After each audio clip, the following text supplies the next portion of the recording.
بسم اللہ الرحمن الرحیم۔ رسول اللہ صلی اللہ علیہ وآلہ وسلم نے فجر پڑھی، آپ پر کرت دشوار ہو گئی۔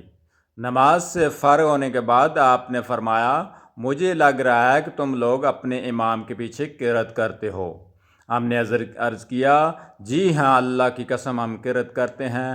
آپ نے فرمایا، تم ایسا نہ کیا کرو سوائے صورت فاتحہ کے، اس لیے کہ جو اسے نہیں پڑھتا اس کی نماز نہیں ہوتی۔ امام ترمذی کہتے ہیں، نمبر 1، عبادہ رضی اللہ تعالیٰ عنہ کی حدیث حسن ہے۔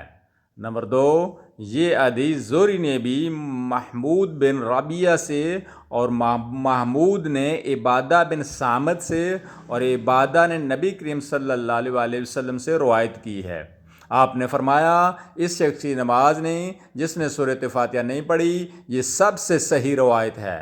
نمبر 3، اس باب میں ابو ہریرہ، حضرت عائشہ رضی اللہ تعالیٰ عنہ، حضرت انس رضی اللہ تعالیٰ عنہ، ابو قتادہ اور عبداللہ بن عمرو رضی اللہ تعالیٰ عنہ سے بھی احادیث آئی ہیں۔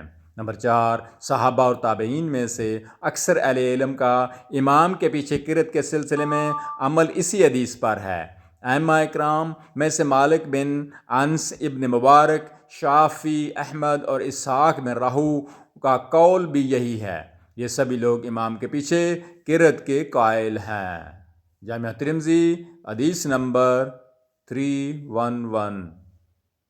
چینل کو سبسکرائب کر دیا کریں تاکہ آپ تک نبی کریم صلی اللہ علیہ وآلہ وسلم کی پیاری پیاری حدیثیں بروقت پہنچ سکیں۔